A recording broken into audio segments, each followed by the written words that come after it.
नमस्कार. Radio MPSC गुरुमध्ये मी RJ Prajakta सगळ्यांचे स्वागत करते. मित्रांनो, आजच्या दिवसाची सुरुवात करूया एका सुंदर विचाराने.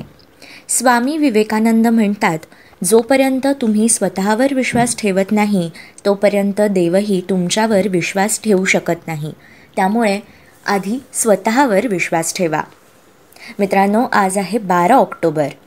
12 ऑक्टोबर 2001 संयुक्त राष्ट्रसंघ आणि राष्ट्रसंघाचे सरचिटणीस कोफी अन्नान यांना शांततेसाठीचे नोबेल पारितोषिक जाहीर करण्यात आले होते.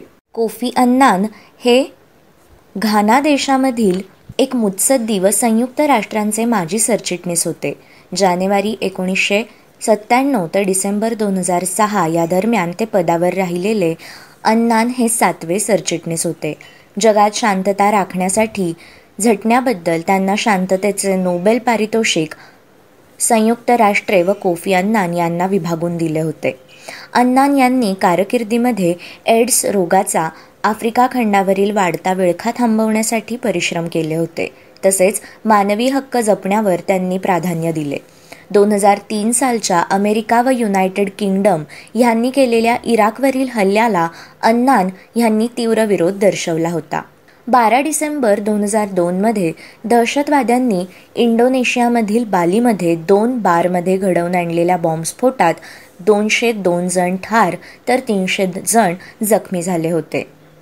12 डिसेंबर 2000 भारतीय वनस्पती जनुकशास्त्रज्ञ डॉक्टर सुरिंदर के वसल आणि मेक्सिकोच्या वनस्पती जनुकशास्त्रज्ञ डॉक्टर इव्हॅन्जेलिना विलेगास यांना प्रोटीनयुक्त मक्याची जात विकसित केल्याबद्दल सहस्त्रक जागतिक अन्न पुरस्कार जाहीर झाला होता.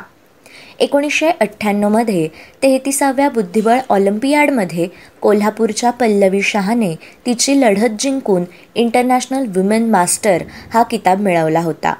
1988 12 ऑक्टोबर या दिवशी जाफना विद्यापीठात LTTE च्या नेत्याला पकडण्यासाठी केलेल्या भारतीय शांती सेनेच्या पथकावर गनिमी काव्याने हल्ला करण्यात आला. यात भारतीय पथकाचे अतोनात नुकसान झाले. 1983 लॉकहीड कॉर्पोरेशनमधून 20 लाख अमेरिकन डॉलरची लाच घेतल्याबद्दल जपानचे पंतप्रधान तनाका काकुए यांना 4 वर्षांचा कारावास घडवण्यात आला. 1968 मेक्सिकोतील मेक्सिको सिटी येथे 19व्या ऑलिम्पिक स्पर्धांना सुरुवात झाली. 12 ऑक्टोबर 1960 संयुक्त राष्ट्रांसमोर भाषण करताना सोव्हिएत संघाचे राष्ट्राध्यक्ष निकिता क्रुश्चेव यांनी आपला मुद्दा ठसवण्यासाठी टेबलावर त्यांचा जोडा आपटला होता. 1871 भारतात ब्रिटिश सरकारने क्रिमिनल ट्राईब्स ॲक्ट या कायद्याद्वारे 116 जाती व जमातींना गुन्हेगार जमाती ठरवले होते. अमेरिकेतील पहिले महिला विद्यापीठ 1850 रोजी सुरू करण्यात आले. क्रिस्तोफर कोलंबस वेस्ट इंडिजमधील बहामाज येथे 12 ऑक्टोबर 1492 पोहोचला होता. त्यावेळी त्याचा आपण भारतात पोहोचलो असा समज झाला होता. 1946 12 ऑक्टोबर या दिवशी क्रिकेटपटू अशोक मांडक यांचा जन्म झाला. 1922 12 ऑक्टोबर या दिवशी शांता शेळके यांचा जन्म झाला. शब्दांवर मनापासून प्रेम करणाऱ्या आणि आपल्या विविध भावभावनांचा आविष्कार अचूकपणे व्यक्त करणाऱ्या समर्थ कवयित्री आणि गीतलेखिका म्हणजे शांता शेळके. त्यांनी कथा, कादंबरी, कविता, चित्रपटगीते, भावगीते, नाट्यगीते, बालगीते, ललित लेखन व लघुनिबंध इत्यादी प्रकारात विपुल लेखन केले. कालिदासाचे मेघदूत आणि अनेक जपानी हायकूंचा त्यांनी अनुवाद केला. वडीलधारी माणसे हे व्यक्तिचित्रण, गोंदण, वर्षा, रूपसी इत्यादी काव्यसंग्रह, रंगरेषा, आनंदाचे झाड इत्यादी ललित लेखसंग्रह, धूळपाटी हे आत्मचरित्र इत्यादी साहित्य संपदा त्यांची आहे. त्यांनी 70 ते 75 चित्रपटांसाठी गीते लिहिली आहेत. जयंत श्रीधर तथा जयंतराव टिळक यांचा जन्म 1921 आजच्याच दिवशी झाला.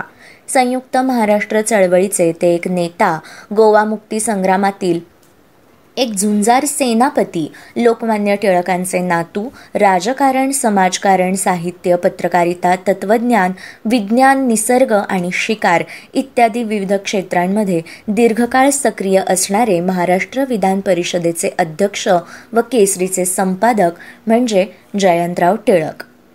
मुथय्या अण्णामलाई तथा M.A. चिदंबरम यांचा जन्म 1918 आजच्याच दिवशी झाला. ते उद्योगपती व क्रिकेट प्रशासक होते. Board of control for cricket in India म्हणजेच BCCIचे ते अध्यक्ष, उपाध्यक्ष व खनिजदार राहिले आहेत. तमिळनाडू क्रिकेट संघटनेचे ते अध्यक्ष होते. चेन्नईचे महापौर तसेच चेन्नईतील चेपॉक या स्टेडियमला त्यांचे नाव देण्यात आले आहे. क्रिकेटपटू, क्रिकेट समालोचक, उद्योगपती व समाजसेवक विजय मर्चंट यांचा जन्म 1911 आजच्याच दिवशी झाला. फ्रेंच लॉन टेनिस खेळाडू रेने लेकॉस्ट व पोलो या टी-शर्टचे जनक यांचा मृत्यू 1996 आजच्याच दिवशी झाला. डॉक्टर राम मनोहर लोहिया यांचा स्मृतिदिवस म्हणजे 12 ऑक्टोबर 1967. ते समाजवादी नेते, विख्यात संसदपटू व लोकसभेतील प्रभावी वक्ते तसेच व्यासंगी लेखक होते. 1932 मिठाचा सत्याग्रह या विषयावरील निबंधाकरिता त्यांना बर्लिन विद्यापीठाने डॉक्टरेट पदवी दिली. इंग्रजीचे ते उत्तम जाणकार होते, मात्र त्यांना इंग्रजीची गुलामी मान्य नव्हती. इंग्रजी येत असूनही अंग्रेजी हटाव ही चळवळ त्यांनी चालवली होती. DDT या पदार्थाचा अनेक कीटकांवर संपर्कजन्य विषारी परिणाम होतो या शोधाबद्दल नोबेल पारितोषिक 1948 साली मिळवणारे स्विस रसायनशास्त्रज्ञ पॉल हर्मन म्युलर यांचे निधन 1965 आजच्याच दिवशी झाले. हिंदुस्थानचा तिसरा मुघल सम्राट बादशहा अकबर याचे निधन 1605 12 ऑक्टोबर या दिवशी झाले. बादशाह अकबर हा इसवी सन 1556 पासून ते 15 ऑक्टोबर 1542 पर्यंत मुघल सम्राट होता. हा भारताचा तिसरा मुघल सम्राट होता.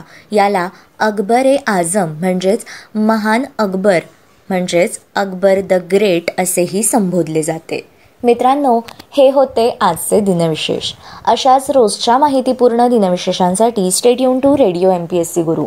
आमच्या कार्यक्रमाचा फीडबॅक देण्यासाठी तुम्ही आम्हाला व्हॉट्सॲपवर मेसेज करू शकता. त्यासाठी आमचा व्हॉट्सॲप नंबर आहे 8698869880 अर्थात 8698869880. मग मित्रांनो, ऐकत रहा radio MPSC Guru, spreading the knowledge, powered by spectrum academy.